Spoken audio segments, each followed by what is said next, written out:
Cool, and then now it's recording now to the cloud, so we'll be set. Fantastic, thanks. Cool, so I'll allow the participants to come in, it looks like, and then I'll let Rachel know how much we had today. Thank you. Mm-hmm.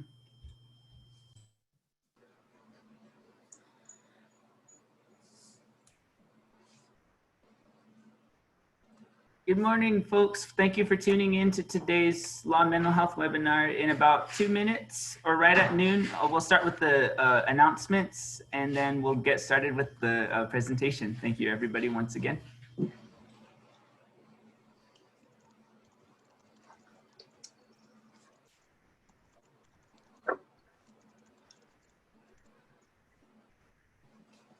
Hey, Evan, I think now's a good time to do the screen share. Okay.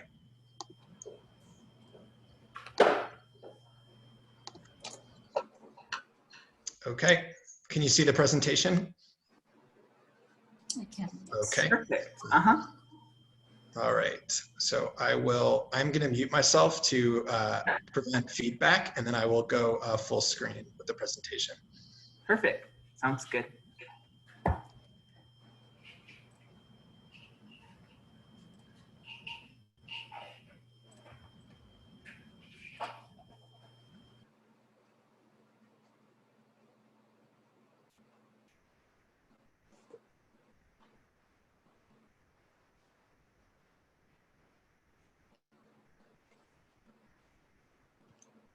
Okay, it's about 2 minutes. I believe I'll get started now with the announcements.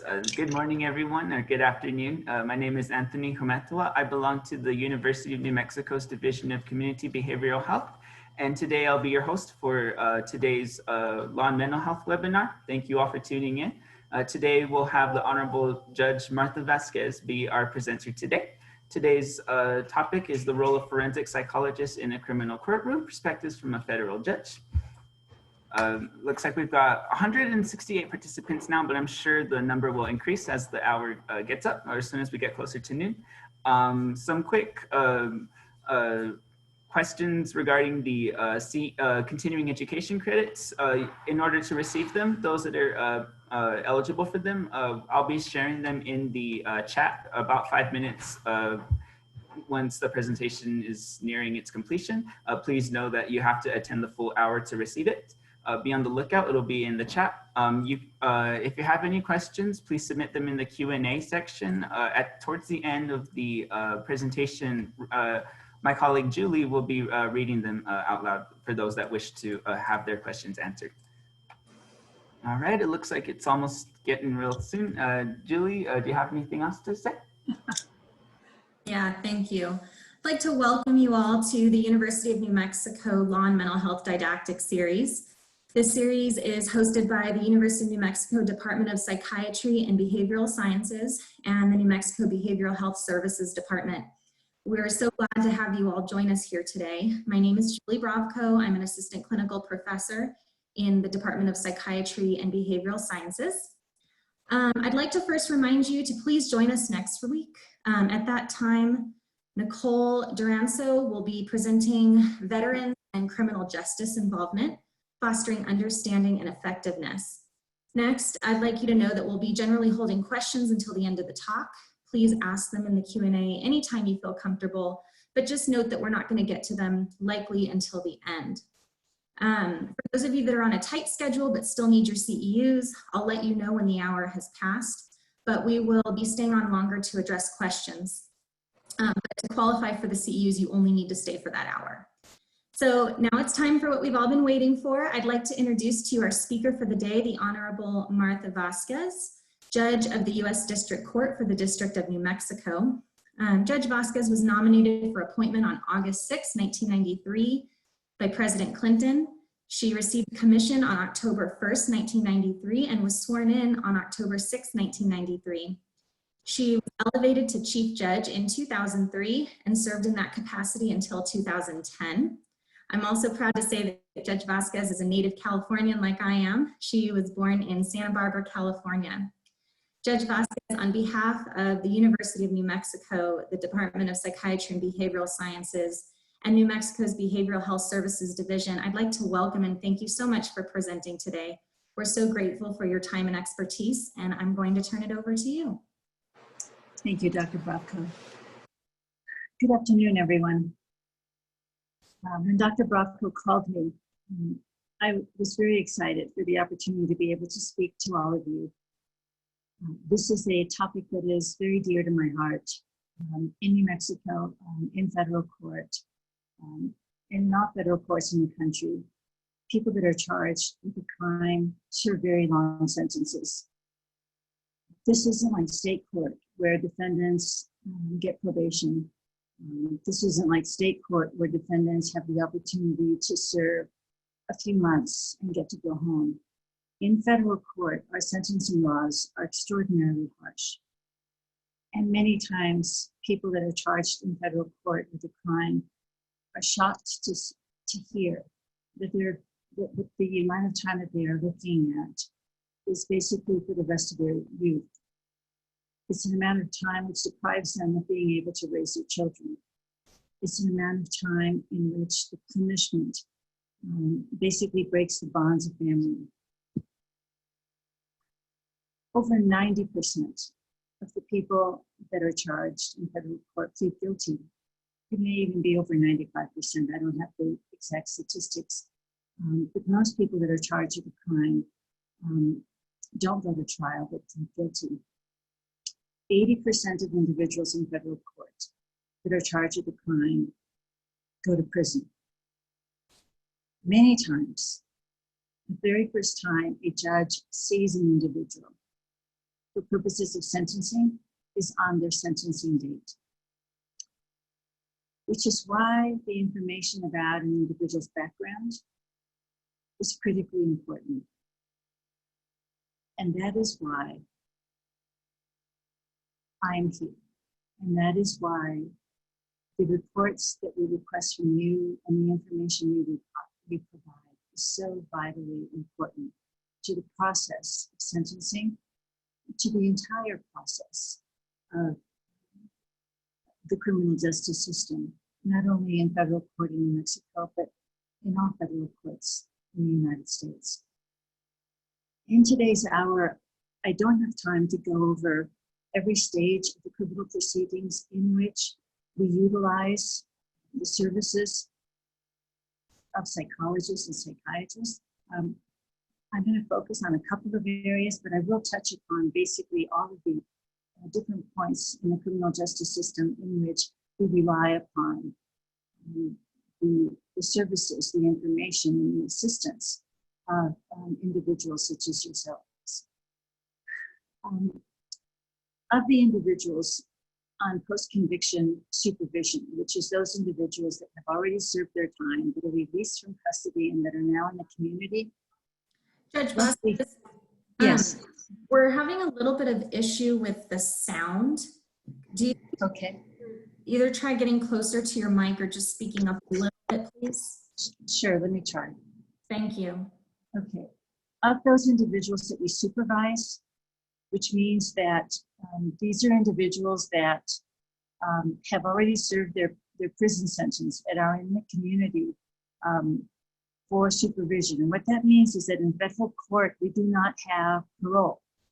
And so individuals, once they have finished serving their prison time, they are in the community for 3 to 5 years, unless you are a sex offender, in which under those circumstances, you could be supervised for the rest of your life.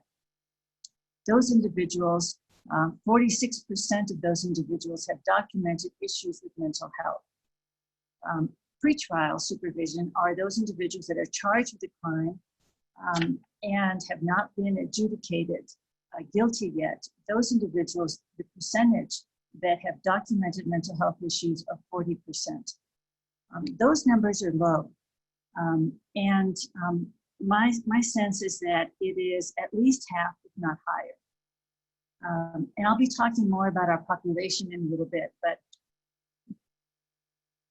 the population that we serve in federal court is a very poor population that comes from the poorest of the places in New Mexico.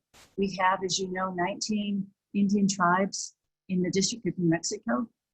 And as you know, we are a very poor state. So most of the defendants that we serve have never had a mental health evaluation until they are charged in federal court. And so therefore, during the process of their time with us in federal court, we routinely do mental health evaluations.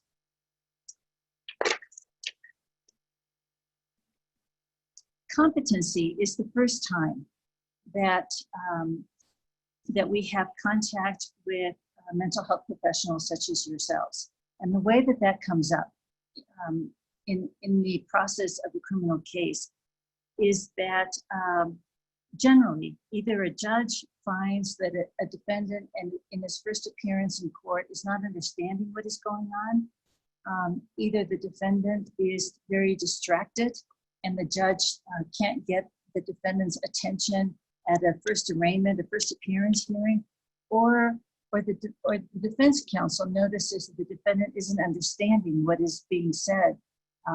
Either he's not reacting when defense counsel tells him how much time he's looking at, or he appears to be responding to some sort of external stimuli. Anyway, those types of observations lead to a request for a competency evaluation either by the court or a pretrial officer whose job it is to evaluate the defendant for purposes of a bail hearing in which the judge determines whether the defendant can be released. But when somebody along the road notices the defendant isn't understanding it or is acting in a peculiar manner that's inconsistent with the surroundings, a competency evaluation will be ordered, and it'll be done by a psychologist generally. As you can see there, we do generally about 15 competency hearings a year. That's very low, and that doesn't mean that we only do 15 competency evaluations. That just means that we only conduct a hearing if the evaluation doesn't suffice. If the evaluation isn't sufficient for the government to accept that the defendant is not competent. Generally, once a competency evaluation is done, both sides generally agree. If it's a close call, the government may order and request his own evaluation be done. And then if that still isn't sufficient, we will have a competency hearing. If a psychologist has done a competency evaluation and the matter is still going to court, then that psychologist will have the opportunity to review the opposing psychologist evaluation so that he may be able to withstand cross-examination and be fully prepared to distinguish the opposing psychologist evaluation. When a defendant is determined to be not competent, those defendants generally then go to BOP. But before I get to what happens at that point, I wanted to advise you that the probation department within the District of New Mexico has a number of mental health specialists. And those mental health specialists supervise those severely mentally ill defendants that are released from the Bureau of Prison custody and remain in the community. They are people that can be a wealth of information for psychologists that are doing reports. They are individuals who provide housing, look for housing, which is a very difficult thing to do since our state is very poor and has very few resources. But once someone is released from custody from federal prison, they are individuals that assist with providing them a guardian, providing them services, make sure that they get their medication and have a place to live. Magistrate judges can also order evaluations at arraignment and make sure that the care is provided. One of the things that will be abundantly clear is that individuals that are charged with crime that have mental illness have very few options, and we have in our state of New Mexico extremely limited resources. My personal assessment is that these insufficient resources are at a crisis point in the state of New Mexico. And as a result, our jails, our county jails, today are basically the hospitals that we use to care for our individuals that are suffering from mental health crises.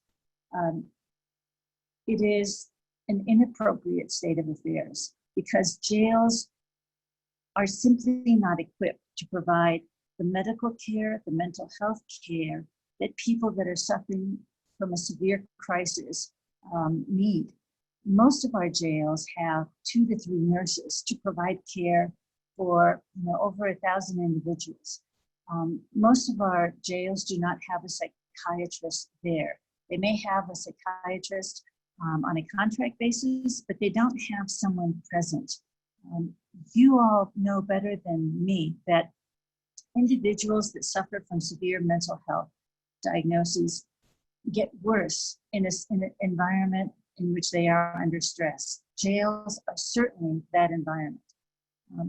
But when we supervise individuals that have mental health diagnoses, mental health issues, there are times in their life in which they will go into a crisis mode. And in those situations, we have no place to put them but a jail.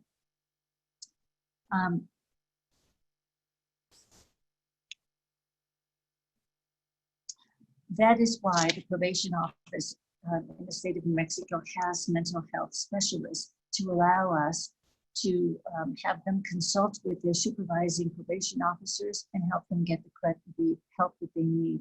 We work with UNM Hospital, we work with the Veterans Hospital as well, and we work with the limited resources that we have in the state of New Mexico to try to prevent having to have these individuals arrested. But the choices that we have is that when an individual is suffering from a mental crisis, that individual becomes a danger to himself and to others. And in that state of mind, may be causing damage to others' property, or worse yet, maybe hurting himself or hurting others and subjecting themselves to additional crimes. We've talked about how you are involved at the beginning of a case with competency evaluations. Civil commitments happen when an individual is determined not to be competent or unable to be restored. Evaluations are also used when an individual when a defense counsel believes that the client was insane at the time of the commission of the offense. You may be approached by a defense attorney to evaluate the defendant for purposes of an insanity defense. In such a case, that is a critical type of an evaluation, and you will be provided with all of the information with regard to the offense that was allegedly committed. You will be provided with what is called the discovery from the government. That is all of the police reports, all of the phone conversations, all of the witnesses' statements, basically everything that the government has provided the defense, and any prior mental health information that may exist. At every step, I will be advising you and highly recommending to you that you request whatever you believe you need in order to perform the best evaluation that you can perform. You should never feel that your evaluation is limited to the documentation that you've been provided. You must always request information that you believe would be necessary to conduct the most thorough evaluation that you can. If you need school records because you believe that the diagnosis may have become apparent in elementary school, or because your client, the defendant, started having problems, behavioral problems in grade school, then those records will be produced to you if you request them. If in the course of an evaluation, the client talked to you about significant accidents that he had in childhood, then you should request hospital records from that time, and all of that information should be made available to you if you request it. The most common information and use of reports comes through evaluations that are done at the sentencing phase. That is when we receive comprehensive psychological evaluations from you. And that is also when defendants may, following a receipt of an evaluation, may retain experts to do follow-up or more focused evaluations that are based upon perhaps spousal abuse, perhaps repeated child sexual abuse, perhaps expert testimony that is particularly focused on child sexual abuse, a more specific focus that comes from the information that was received from the sentencing evaluation. The government also many times hires experts because they want an enhanced sentence, that is more time, because of a particularly gruesome, more cruel actions by the defendant that they believe deserves more time and would like the court to consider that the injury to the victim was particularly extreme. The psychological injury to the victim is particularly worse than is seen in most cases. And you may be asked to consider that. And again, in those cases, you will be provided, in that case by the government, the particular information surrounding the offense and what it is that the victim is going through now. And you will be asked to opine on that. Today, I want to focus on competency evaluations and sentencing because we only have a limited period of time, and these are the matters that I see more often in our court. The standard for competency and why it matters. The Supreme Court has repeatedly and consistently recognized that a criminal trial of someone that is not competent is simply not fair. In the words of the Supreme Court, it violates due process. Justice Kennedy in 1992 said it best when he said, competence to stand trial is rudimentary, upon it depends the main part of those rights that are deemed essential to a fair trial, including the right to effective assistance of counsel, to cross-examine witnesses, and the right to testify on one's own behalf, or to remain silent without penalty for doing so. Those you will recognize are our most basic, most fundamental constitutional rights. But if we don't understand those rights, then we can't utilize them and they mean nothing. So the standard for competency is someone is competent, a defendant is competent to stand trial if he has the sufficient present ability to consult with his attorney with a reasonable degree of rational understanding and a rational as well as factual understanding of the proceedings against him. Now, what does that mean? Too many competency evaluations focus on the factual understanding of the proceedings against him, but they don't focus enough, in my personal opinion, on the rational understanding of the proceedings against him.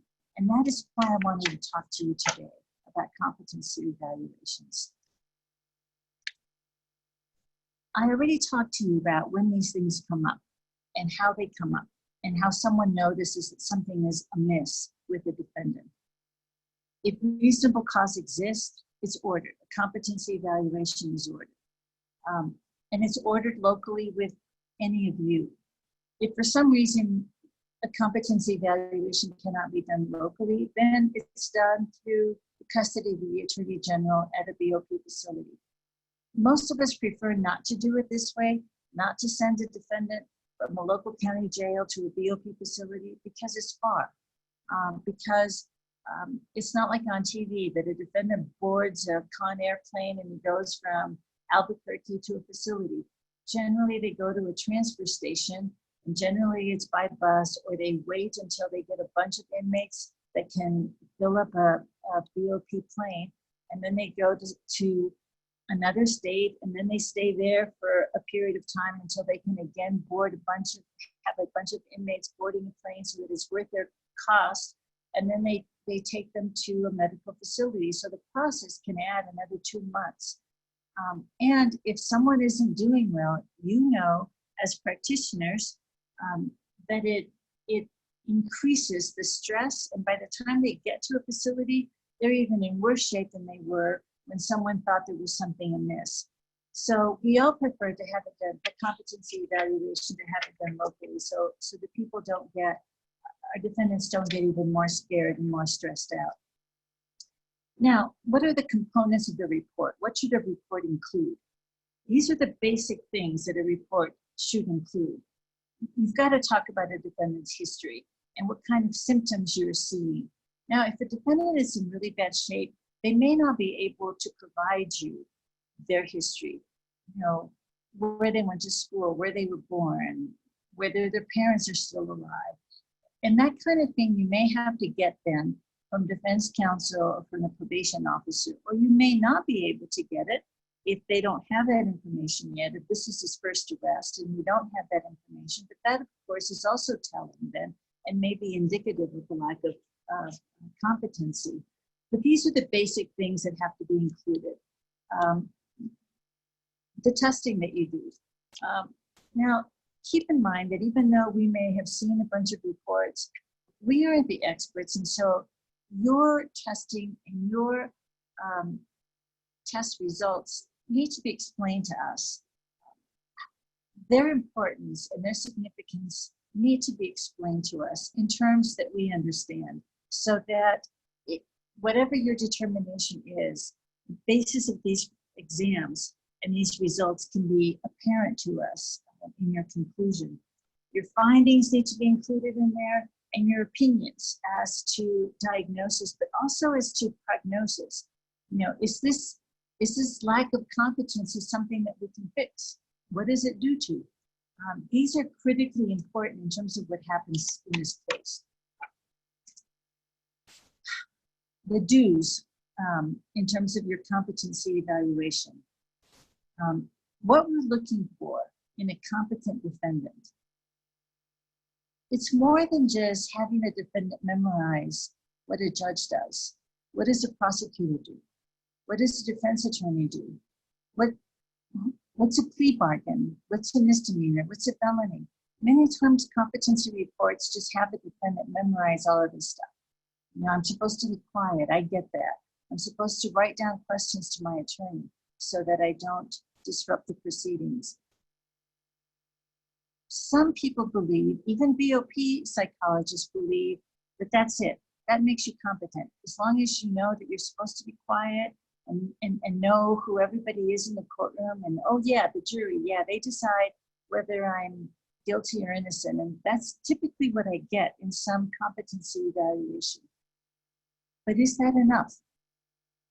Is that enough for someone, as Justice Kennedy said, to have that rational understanding and to be able to assist his attorney, to have the effective assistance of an attorney throughout criminal proceedings?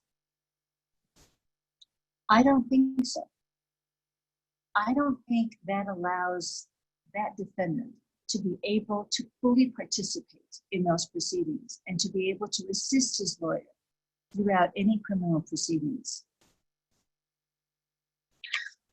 I believe that a competent defendant has to be able to understand the significance of questions that are posed in court without his attorney saying, "Psst, Mr. Defendant, that question that the prosecutor just asked, it just killed us. Did you get it?" You know, I think most of you have either been in court or watched enough TV shows to understand that it is critical to get the import of a question. It is critical to understand when a lawyer has just gotten to the jugular, gotten to the heart of an issue, and the response has just nailed it. And if a defendant is drawing on a legal tablet next to a defense attorney and isn't following the proceedings, is he competent?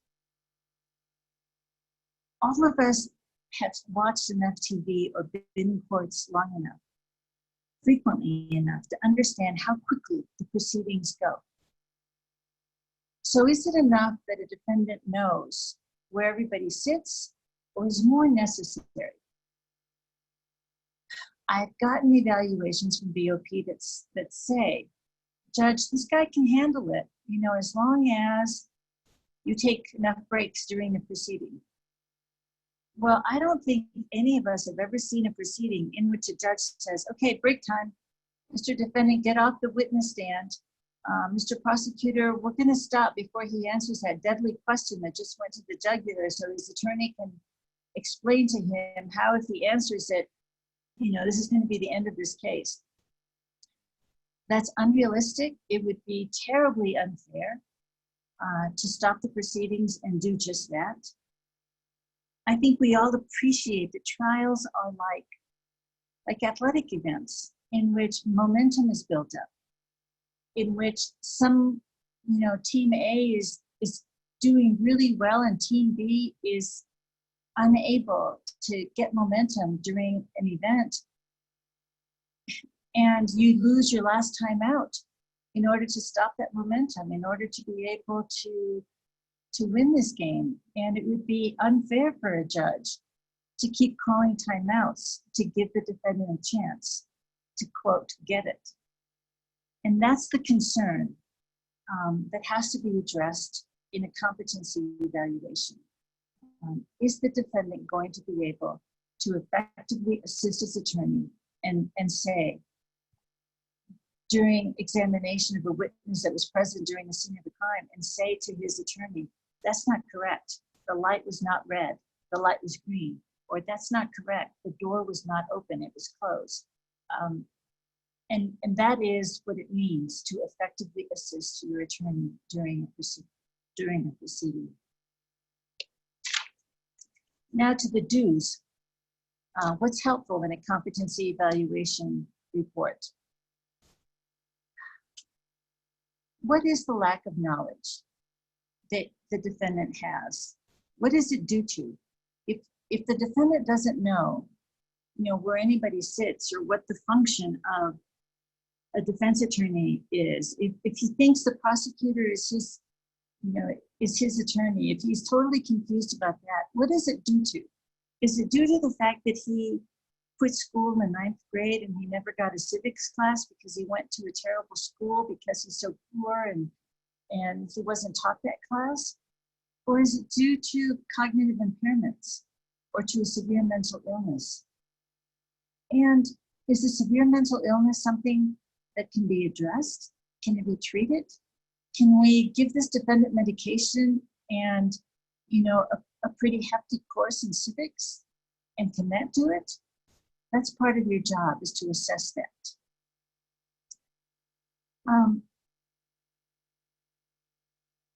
And again, precisely because we're trying to figure out, is the impairment due to a traumatic injury? Is it due to, a birth defect? Is it due to, problems that the mother had during pregnancy? Ask for records. Everything will be provided to you to be able to truly be able to accurately assess what the problem is here.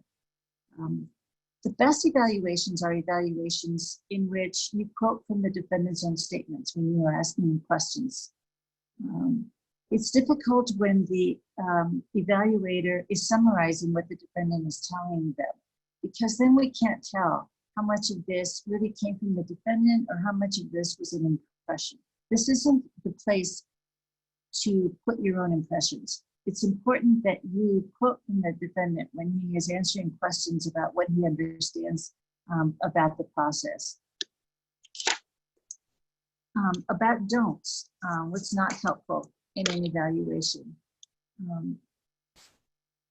It's not helpful when the defendant is just being fed a bunch of information, which is typically what BOP does. They provide medication and they also provide civics classes. And a defendant is basically taught basically everyone's role. That's not helpful because that does not help a defendant during the course of a trial. Dr. Brovko indicated that in your field, there is some controversy or questions about the ultimate question and whether it's okay to opine on the ultimate question. I may not be completely clear about what that controversy is in your field, but with regard to competence, absolutely answer the question. But please justify it. explain it. Why do you, what is your opinion based upon? And be prepared for cross-examination to be able to explain it, to justify it, to use test results as much as possible, and the defendant's own quotes. Now, what happens after a competency evaluation if we determine that the person is not competent? Because obviously if he's competent, we proceed with the trial.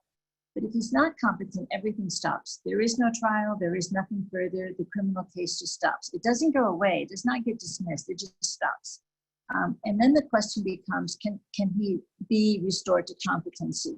And then that's when the BOP takes over. They decide, it goes to BOP, they have months and months in order to try to feed him information, try to give him medication, try to decide whether he can be restored to competency. If they decide that he cannot, then the defendant still stays there. And then it leaves our hands, it leaves the local jurisdiction hands. The defendant basically is in their custody for them to determine dangerousness, and I've given you the standard there. And I'm gonna move on because I'm running out of time.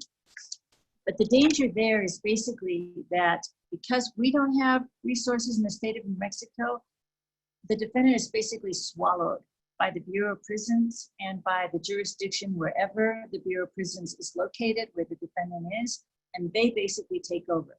The reality from a practical point of view is that the family loses touch. Our families don't visit their defendants if they are not within, in Colorado or in Texas, because our families are poor. The defendant loses his attorney here, and basically everyone loses touch with the defendant. And he is in BOP custody until they determine that he can come home. I have had a case recently where it took longer than 10 years for the defendant on a simple assault charge to be determined ready to come home. So the stakes are high. The standard is not just that the defendant is a risk of harming himself or others, and the standard is clear and convincing evidence, but they can keep him in BOP custody even if the danger is that he will, that there is a risk that he can, that there is a danger that he can, that there is a risk of property damage. If that is a risk, that's enough of a reason for the Bureau of Prisons to keep a defendant. So you can see the danger for mentally ill defendants to be kept locked up for years and years and years. And the local judge can no longer do anything about it, and his family can no longer have the ability to have a say in the process. The hearings are held very far away. I told you that you can see from the outline that they're in Missouri, Minnesota, or North Carolina. And it is sad, it is frightening. The repercussions are very serious. And many times the general public believes that a defendant is getting away with everything. Insanity, I'm just going to touch upon this briefly because I want to get to the sentencing issues. It's rarely invoked. If you are requested to do an evaluation, it is a critically important evaluation. You must request everything that you need so your evaluation can be thorough. I've given you the standard there. At the time of the commission of the acts that's constituting the offense, the defendant, as a result of severe mental illness or defect, was unable to appreciate the nature and quality of the wrongfulness of his acts.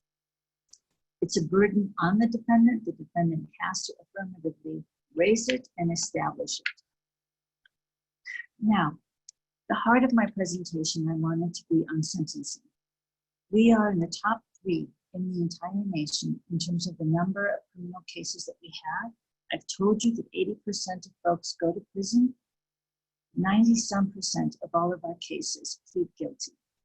The amount of time people get are in the years and years. And therefore, the evaluations that you do are critical. Our sentencing laws are extremely complicated. But where you come in is in the preparation of an evaluation that allows us to consider individual characteristics of a defendant.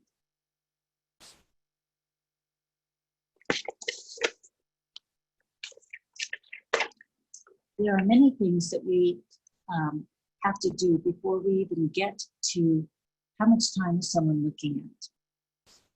We have federal sentencing guidelines, we have enhancements, we have things called departures, we have something called 3553 factors, and we have conditions of supervision. These are all areas in which your report has an impact. First, we have to come up with how much time is someone looking at under the sentencing guidelines.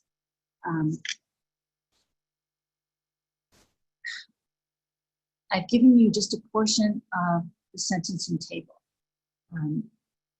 Before we had what we call 3553 factors, basically, for those of you that are older, you will remember multiplication tables. The sentencing table here is basically what we used to use to sentence individuals. You first considered a criminal history category, and then every criminal offense had an offense level.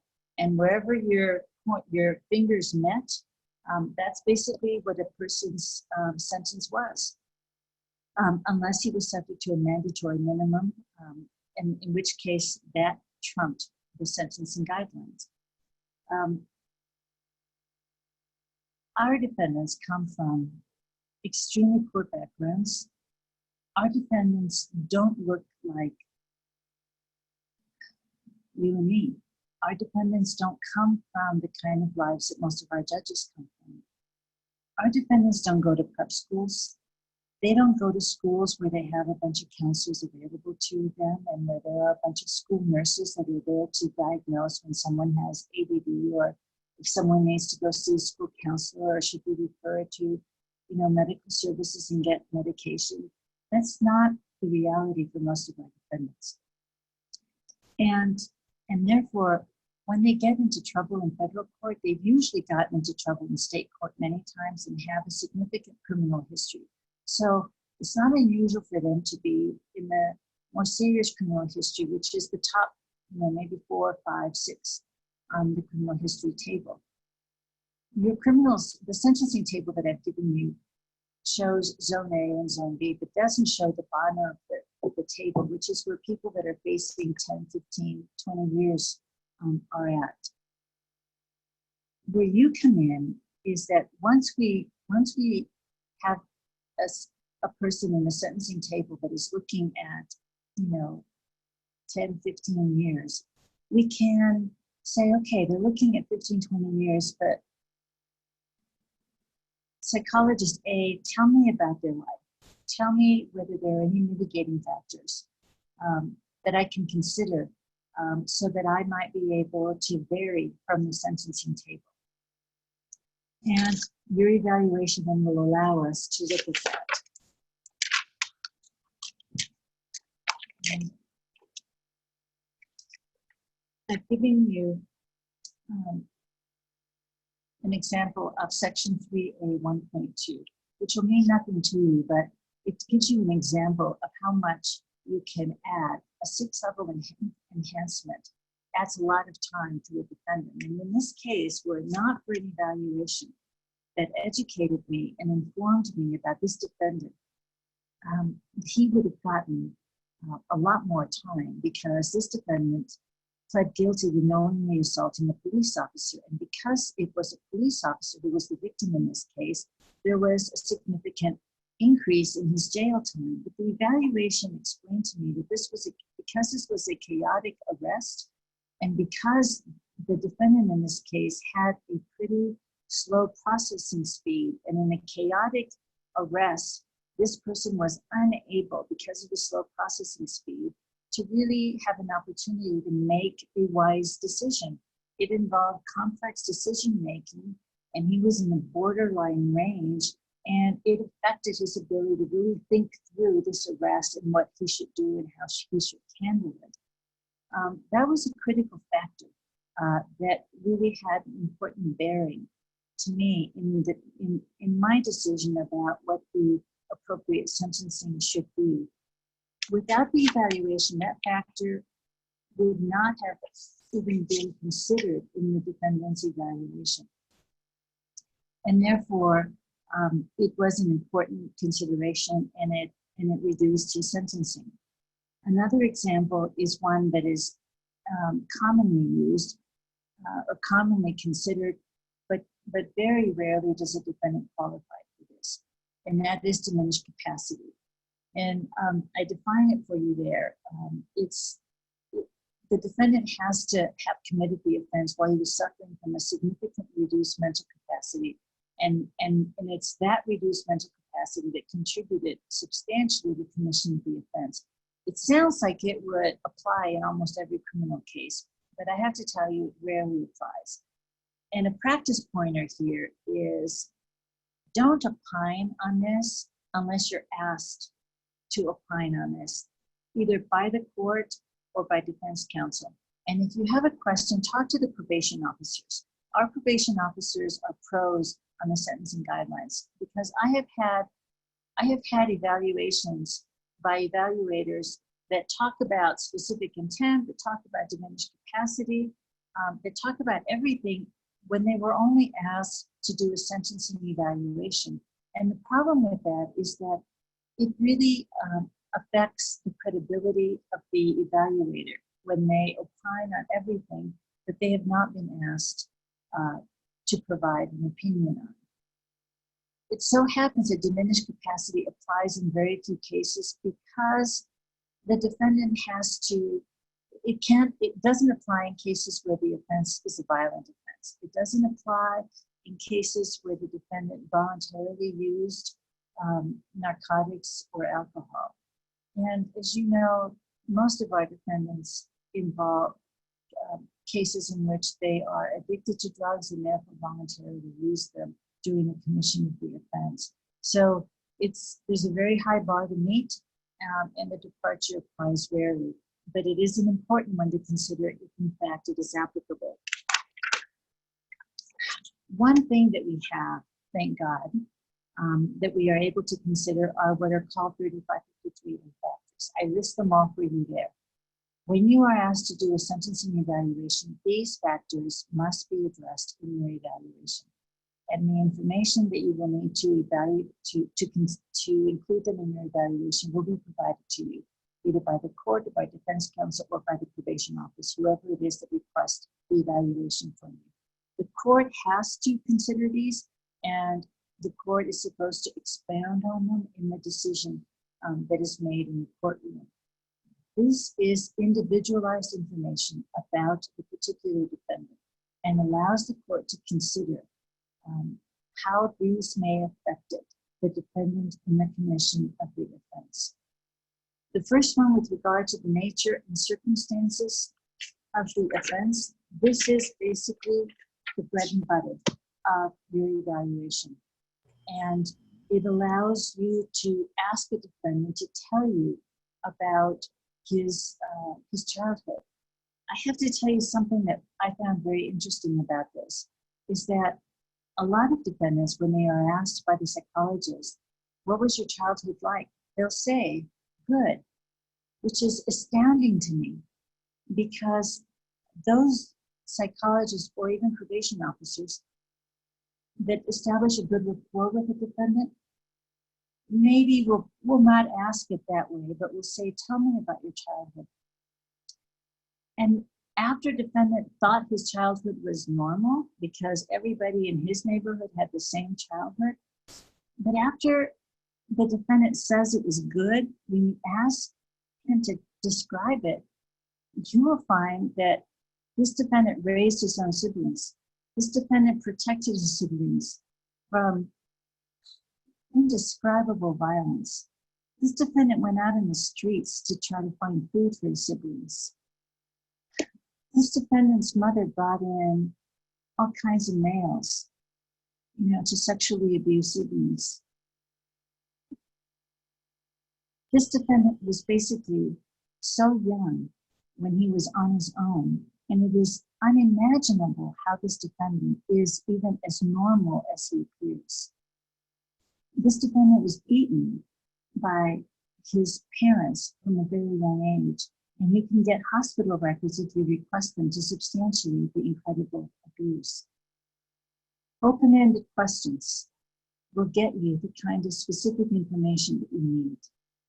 Establishing a rapport will get you the specific information I need in order to be able to make the most equitable and fair decision that I need to make in order to fully evaluate this person's conduct.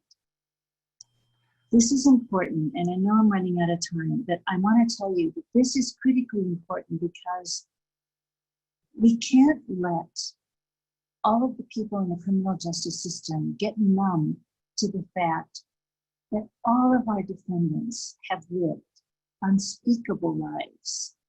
And just because you and I haven't, and just because they have, we can't just roll our eyes to the incredible tragedy of the people that come to federal court. We can't just say, oh yeah, well listen, everybody lives those kinds of lives. We cannot become a society that disposes of people that are broken. We have tremendous resources. We need you to help us utilize them in such a way that we can do our best to try to repair those individuals for which we were not there to protect at the beginning.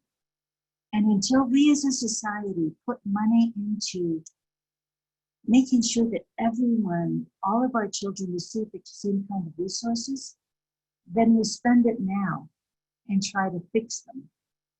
But we don't have your training. We as judges and probation officers don't all have your training. So we need you to say, Judge, this individual has this diagnosis. And then you need to tell us, what does that mean? What does it look like in this individual? And how do we best treat it when they are on supervision? How does that diagnosis look like? And how does it affect someone? And then what do we do when that person is on release? How do we treat that person with this diagnosis? And what medication, if medication helps, what medication do you recommend? And what treatment programs do you recommend we use? Because we have resources. All right, I don't have time to go over each of these bullets, but I've Judge Vazquez, we received some feedback that your voice is going in and out. If I could ask you to I'm sorry, I'm getting too excited and I get away from my video. Okay, so I've listed a bunch of questions that are pertinent that you go into in your evaluation. They're things that are critical that we know about. How does a diagnosis affect, and is it related to the offense conduct? And what can we do about it? What does this diagnosis do to someone in their life? And what do you recommend that we do to treat it? We are permitted to consider that kind of thing, but we need you to tell us. One of the factors is the need to reflect the seriousness of the offense and provide just punishment. Well, what is the just punishment? I need to understand the defendant's state of mind that led to the offense. I need to understand the level of culpability, because if someone is okay, like me, and I commit a crime, then I shouldn't be punished the same way as someone who has a lot of psychological problems and wasn't able to think clearly. Executive functioning, we talk a lot about that. Well, explain what that means and how that hampers someone's ability to think in a crisis. That's what I need you to explain. If someone is in the middle of a psychotic episode, what does that mean? Don't just tell us this person was in the middle of a psychotic episode. Explain how that hampers someone's ability to think clearly, to consider all of the options that that person had in the middle of a criminal situation. If someone is in a drug-induced psychosis during an offense, what does that look like? If someone's conduct during a criminal situation is influenced by cognitive impairment, what does that mean? What does it look like? What does it mean when someone is impaired by cognitive impairment? What can't he do? Many of our defendants are raised by grandparents, not by parents, and they die, and they have no place to live, and they don't have a grandparent. We often hear in your reports that someone has limited coping skills. How do you and I learn coping skills in our family? When someone isn't raised in a home, in a building, but is raised by themselves in the streets, how is it that they don't learn coping skills? Talk about that. Explain that to us, because we teach them coping skills when they get out of prison. But when they come to us, they have no coping skills according to the evaluations that we receive. Okay, we talk, and we're required as judges to consider the protection of the public from future crimes of this defendant. So we need you to opine also on current dangerousness, on the amenability to treatment. We need you to talk about that. If someone has never received treatment and we have treatment that's available and we can spend the money on it, we need to give it a try. We need to put somebody in a treatment facility. We need to provide vocational resources. You need to know that we have the ability to put people in apprenticeship for plumbing, for carpentry, for beauty school, whatever, and they can get paid while they are learning.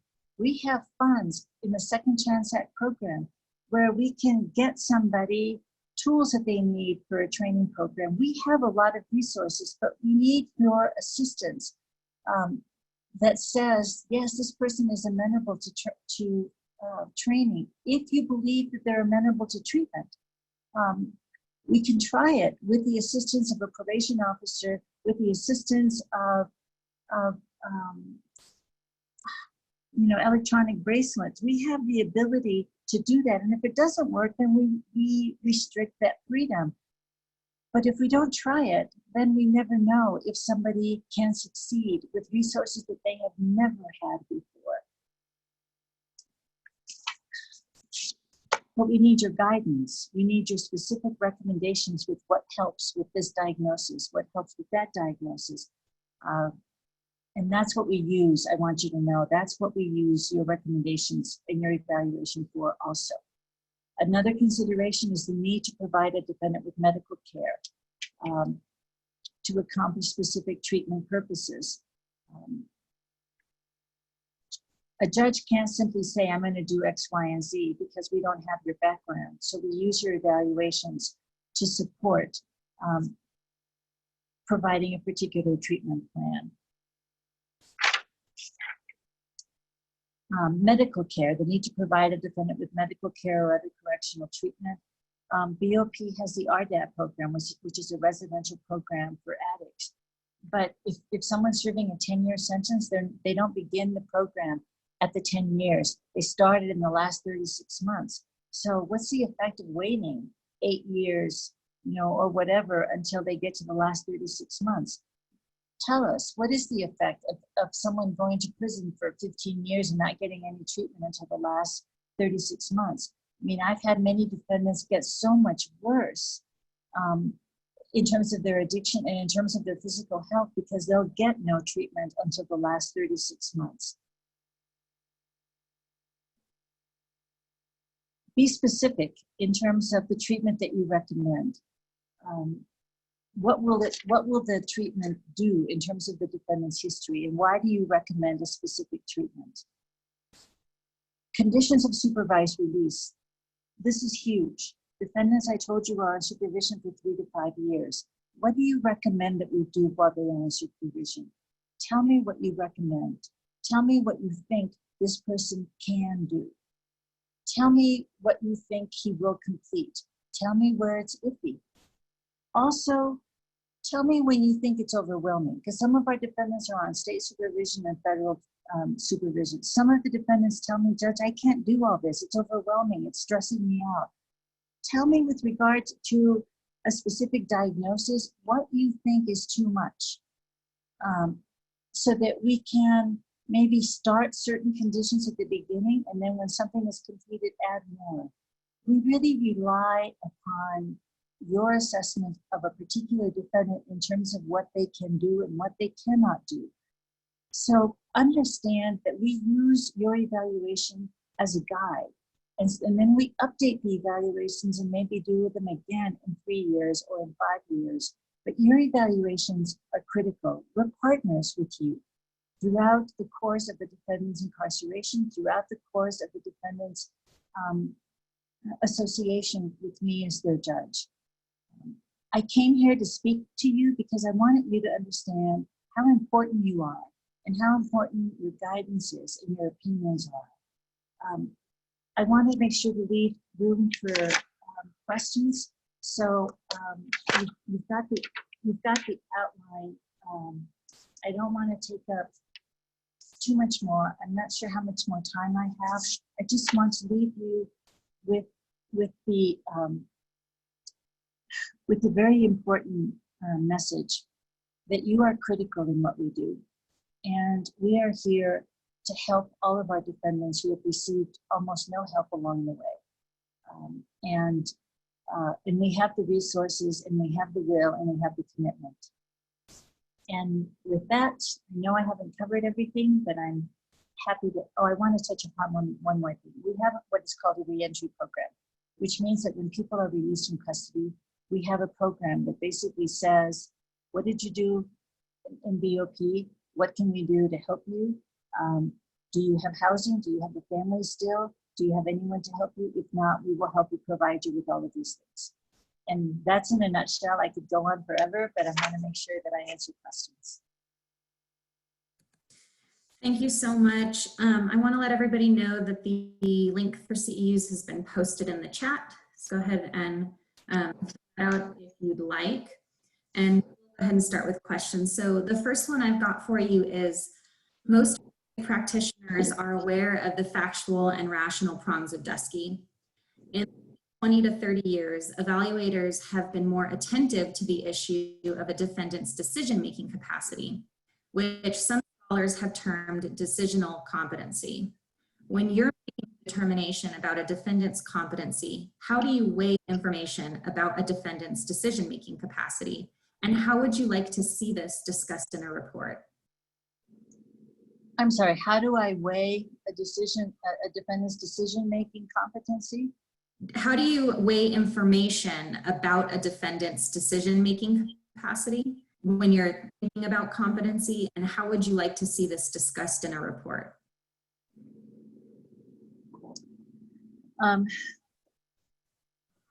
I weigh it based upon what you tell me he is able to understand. And based upon your testing.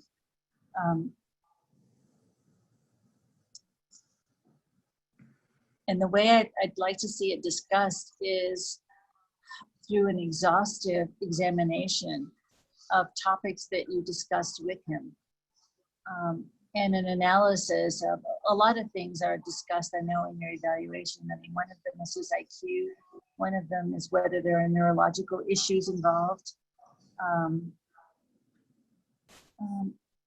You know, your evaluation of his understanding of matters that you discuss with him. It's a matter of how exhaustive your evaluation is. I have received, 2-page examinations, which are not, which are not thorough enough to allow me to make a determination, and obviously those are simply not enough for anyone, and those are pretty much disregarded by everyone. So I look for a way to be able to determine a defendant's understanding of matters that you cover, so that I can then extrapolate how well he will do in a courtroom. I want to let everybody know it's 1 o'clock. You're welcome to jump off if you need to, but we are going to stay on for a little bit longer to answer questions. The next question is, regarding civil commitments in the BOP, do you have concerns that commitment in the BOP is considered a hospitalization, but it clearly occurs inside a prison, and many BOP employees, like correctional officers, fail to recognize the difference between a prison sentence and civil commitment? Yes, I have great concerns about that.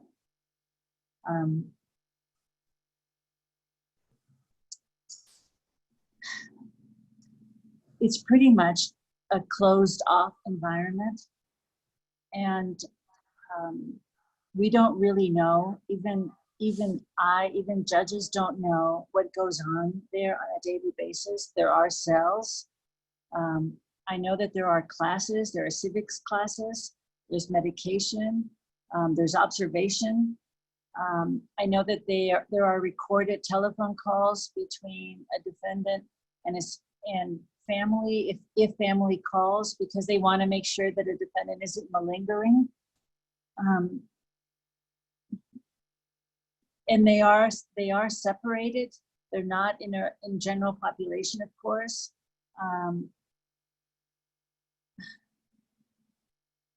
But it is of concern to me that the setting is still a prison setting. I have even greater concern once they've determined that someone is not restorable to competency. That's where I'm very concerned, because I gave you the case of an individual who is now out and in the community, but he did over 10 years on a simple assault, much more time than he would have done had he been convicted of it. And we all lost control over that case. The next question is, diminished capacity requires significantly reduced mental capacity. What does capacity mean in this context? Capacity for what? Let me go back to the definition.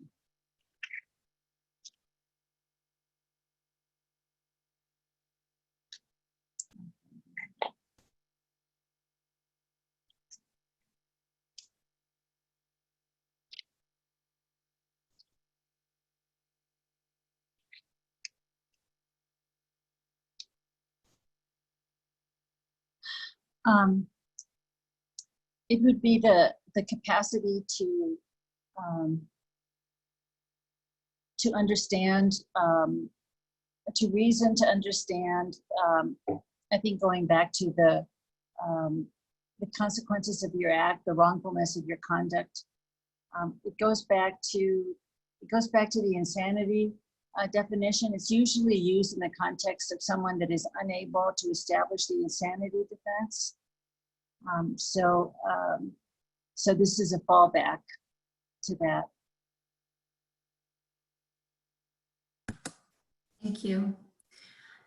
Next is sort of, I think, more we'd like your comment or thoughts on this. So there's a movement in forensic psychology to move away from diagnostics in competency reports and to describe the behavior instead. Is that the diagnosis doesn't really answer the legal questions or address the psycholegal problem.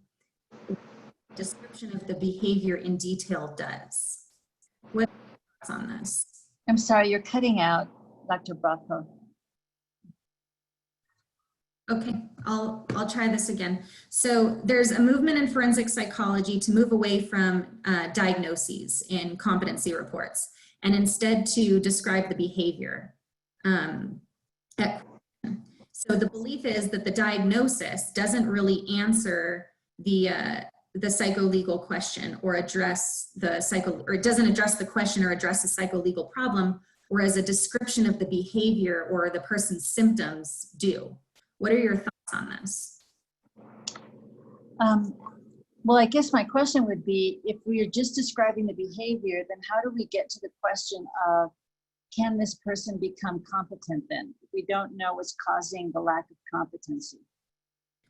So I think it would be, instead of saying somebody's schizophrenic, saying they're experiencing delusions that manifest this way, and they're hearing voices that are causing them attentional difficulties, and because of their delusional ideation, they don't trust their attorney and they think that everybody's out to get them. So I guess it's the idea that the label schizophrenia doesn't really mean anything, but it's more the symptoms the person is experiencing that actually matters. So is it okay to kind of do away with the label, the actual diagnosis, but instead discuss the symptoms that the person is exhibiting and talk about how they pertain to whatever question we're addressing for the court. I mean, if using that example, I think, you know, we know in the legal field that those types of symptoms can be induced by the use of drugs, or from schizophrenia, for example, and we don't know which one. But for purposes of competency, we need to know whether this person can be restored to competency. We always need to know that question. Now, what will happen is, for your purposes, you're going to say yes or no whether the person whether the person is competent. What would happen then is he'd go to BOP then. If you don't give a diagnosis, then he'll go to BOP, and then BOP will obviously watch him, and the person will not be utilizing any drugs in that scenario. And then if the delusions go away, and if those symptoms go away, then we'll know that they were probably induced as a result of, you know, the use of narcotics or whatever. And they may elect to provide medication or whatever they choose to do to treat this person. And they'll keep them for a long time, because they may at first utilize medication, or they may at first not utilize anything to see what's going on, but they basically have free reign at how to treat this person. So I guess it's fine to address symptoms only, because BOP will look at your report, and they will at that point decide what they'll do, and they'll keep them. They have the right to keep them as long as they want, basically, because they'll write a report and they say, which basically the bottom line is, we need more time. This is what we're doing so far, and we still need more time because we can't tell you yet whether we can restore him to competency. And basically the case is at a standstill anyway. So, you know, I would say that's fine. Thank you. Okay, the next question is, competency evaluations were discussed, and it seems that the speaker was implying that initial referrals for competency evaluations would likely come from a motion from counsel, leading to a privately retained expert. A comment was made later that the court may order an evaluation on its own, meaning the expert would be a court-appointed expert. Is this typical for the U.S. District Court in New Mexico, that most referrals for competency evaluations are privately retained experts? Yes, it is, and that's because it's the attorney that has the most contact with the defendant. It's really pretty rare, although it has happened, because there are times in which defense counsel isn't seeing their client often enough, and you know, we'll see the attorney and the defendant, and we notice something, and we'll ask counsel, you know, do you have any competency concerns? And we'll order one, but generally it's the defense attorney who is spending the most time with his client, and he's the one that notices the issues, and that's why he will be the one to request the competency evaluation. And sometimes he may request it without even telling the court, which is fine. The next question is coming from somebody associated with the Public Defender's Office here in New Mexico. And the question, or here's the question: we often receive competency evaluations which find the defendant competent when they clearly are not. The prongs of the questions posed are usually okay as long as the person can regurgitate the coached answers. But when it comes to the question of can the client assist in their defense, that's when I don't agree with the finding of competent. How to convey to the evaluator that this last question is crucial, and that just because the client knows the basics of the criminal justice system does not mean that their delusions won't get in the way of assisting in their defense. I agree, Dr. Brovko. Those are the same problems I have with many of the evaluations. And so when I get an evaluation that says, you know, he knows to be quiet, he knows what, you know, what the judge does, he knows what the jury does, I try to have a hearing on it. We've had evaluations like that, and that's why I wanted to speak to all of you today, to ask you to really think about what it truly means to be, when you say that someone is competent, what it truly means. I agree with the question and the intent of the question by the public defender. I think you must know more than simply being able to spit out what you've learned in a civics class. To be able to have effective assistance of counsel, you need to have a client who was the one that was there at the time of the offense to be able to say to you, that's not how it was. A client needs to be able to be an active participant, to engage. And some of our defendants are just so borderline. And when you get someone that's so borderline, you need to be able to in your evaluation, to say, I don't think so. He may know that the judge is the guy in a black robe there, but that's about as far as it goes. I think we all would expect to have more meaningful participation by somebody. And that's why I wanted to speak today, honestly, because I think that the evaluations, many of the evaluations that I've seen, only go so far.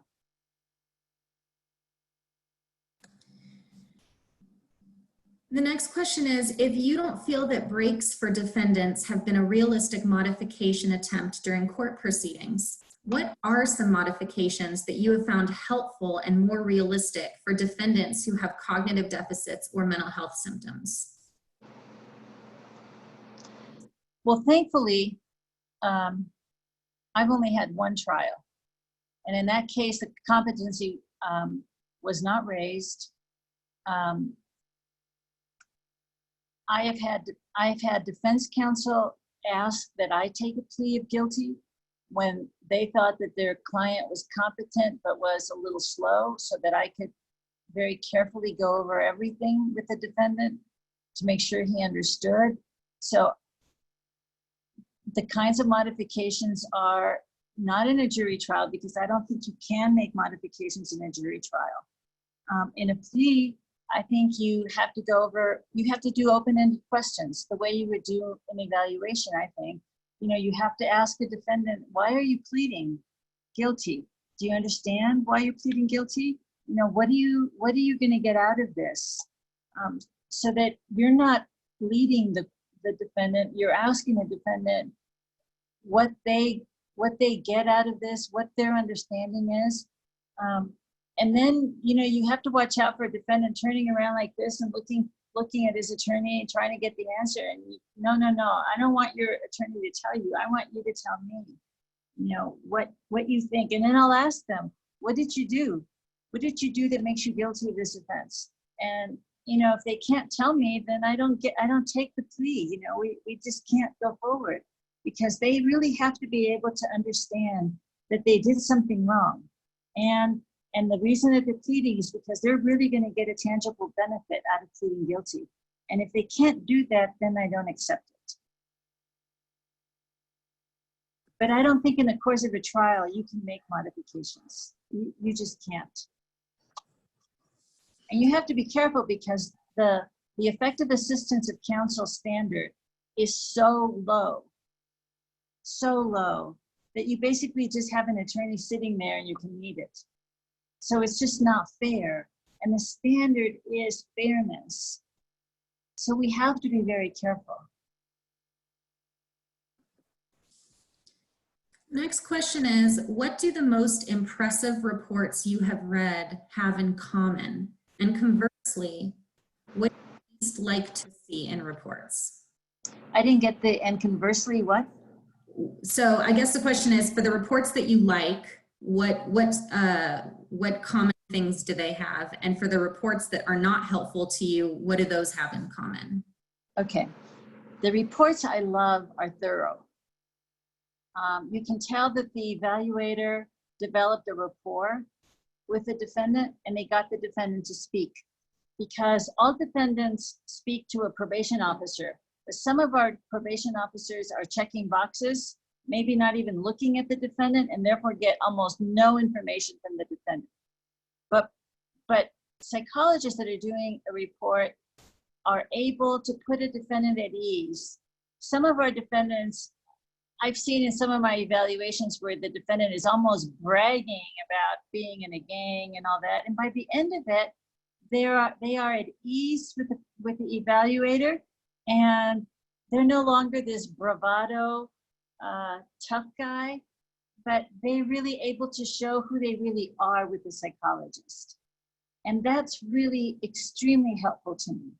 So, you know, being able to not be in a hurry, spending enough time with the defendant really creates the kind of atmosphere where the defendant lets himself be known. And I get a lot of information with open-ended questions. The evaluation is thorough. Sometimes the evaluator says, I need more time, Judge, because through the course of the evaluation, I learned X, and I need to further develop that. I need additional records for that, etc. So those are the evaluations that are extremely helpful. And if we have to wait, you know, another 3 weeks, another month for the evaluation, people are looking at a lot of time in federal court. If it's going to provide me information that is extremely important, I think it is well worth it. The ones I hate, honestly, and then sometimes I just have to completely disregard, are those that appear extremely biased. You know, they're either all good or all bad, you know, and no defendant is all good or all bad. So at every turn, you know, the opinion is the same. And sometimes they're even opining about things that they were not asked to opine, and I have to disregard the opinion.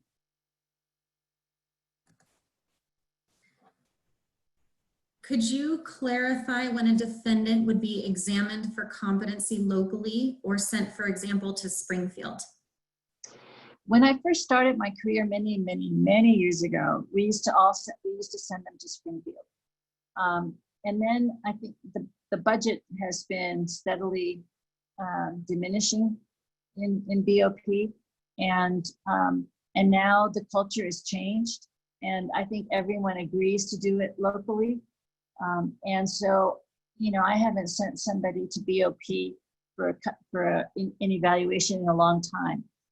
The specific example when I did was because the government and the defense both had an evaluation, and the evaluations were contrary. They were opposing. It was a close call. So both sides decided that they wanted the defendant to go to, it wasn't Springfield, because Springfield was so full that they were having MCIs. This one was in San Diego. They did the evaluation in San Diego. It was a BOP determination. We don't decide where they're going to do it. We just sent it to BOP, and BOP sent the defendant to an MCI in San Diego. But generally, it's done much quicker if it's done here locally. Is a civil commitment following lack of restoration renewable on any periodic basis by statute?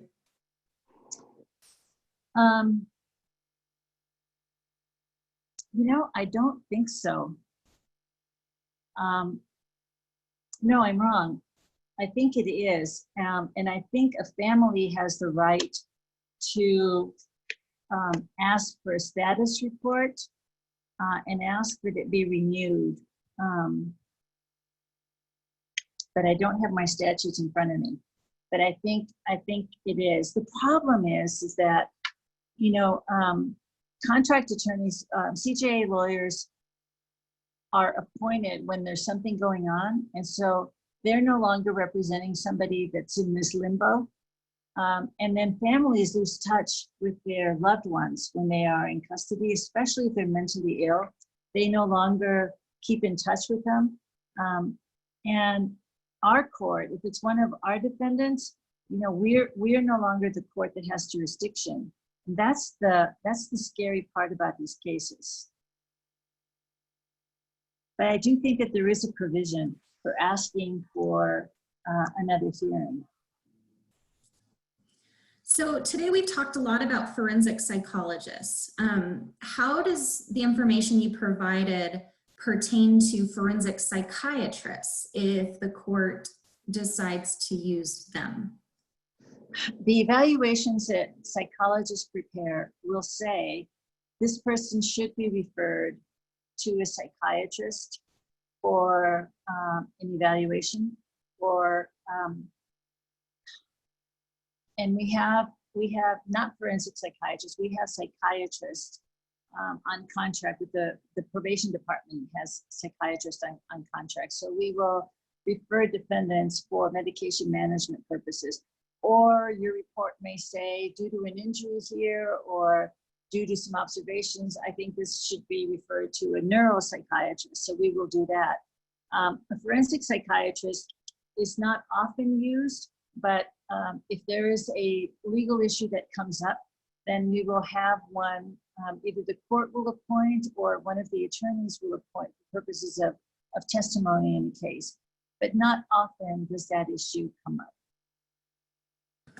So if you have a question about competency or sentencing, will you always ask a psychologist instead of a psychiatrist, or in your mind, can they be interchangeable or do interchangeable work?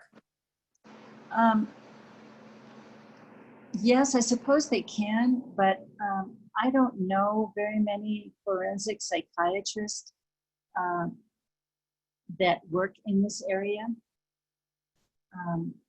Treatment is very important, is a very important component. I didn't have too much time to focus on it, but we spend so much time and effort with each defendant that we sentence, and so because of that, the medication is an important treatment, and we work with regular psychiatrists, not forensic psychiatrists, for purposes of recommendations of medication. But the forensic psychiatry field is not one that we have needed very much. So forensic psychologists have seemed to, fulfill the need that we have. Next question, the individual says, I do competency evaluations for individuals that have substantial developmental disability, which is my expertise. I often deal with cases that have multiple competency evaluations that have varying findings. How do you get information from multiple competency evaluation reports if the report qualities are all equal? Do you find more persuasive? I'm sorry, Dr. Brovko, you cut out quite a bit. Okay, I'll try again. I do competency evaluations for individuals that have substantial developmental disability, which is my expertise. I often deal with cases that have multiple competency evaluations that have varying findings. How do you get information from multiple competency evaluation reports if the report qualities are all equal? What information do you find more persuasive? Okay, I got part of it, that they do evaluations for people with multiple developmental issues. But the last part of it, And their cases have, the evaluee has had multiple competency evaluations and the findings are different. So how do you weigh information from different reports if the quality of the reports are the same? We would have a hearing on it. We would have a hearing to be able to examine the differences. In a case like that, I don't think there's any other way but to have a hearing to be able to talk about all the differences and to allow the individuals that have the varying reports or inconsistent reports to be able to address the differences.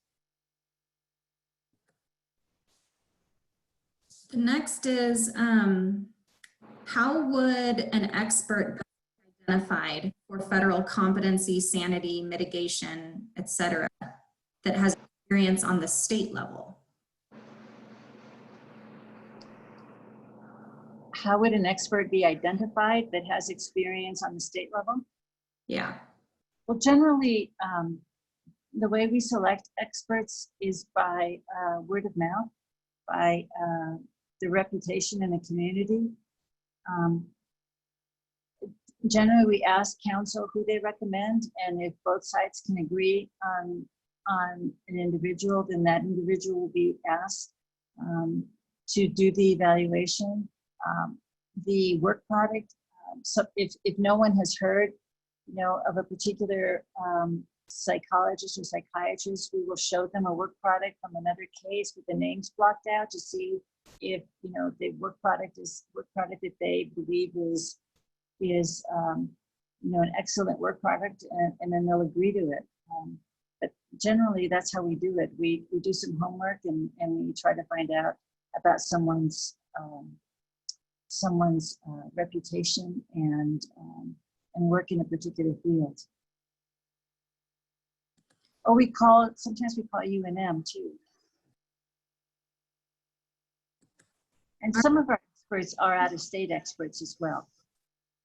And the defendants usually are the ones that come up with those, especially for purposes of a trial or a case in which, a case I had recently, someone was looking at, you know, many years, 30 to 40 years, and the defense, you know, did a national search and brought in some fascinating information through experts that were from out of state. All right, we are about 30 minutes after the hour. Thank you so much for your time today. It was wonderful, and we're getting a lot of really kind comments from everyone. If you actually want to scroll down to the Q&A section, you can read a lot of the kind comments from our attendees before you hop off if you'd like. Thank you. Thank But you. we're going to officially end today, so thank you so much. Thank you, Dr. Brovko. All right, have a great day, everybody.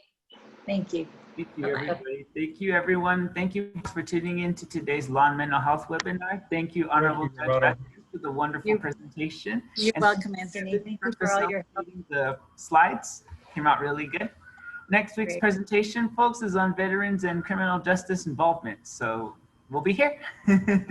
Enjoy the rest of your day, folks.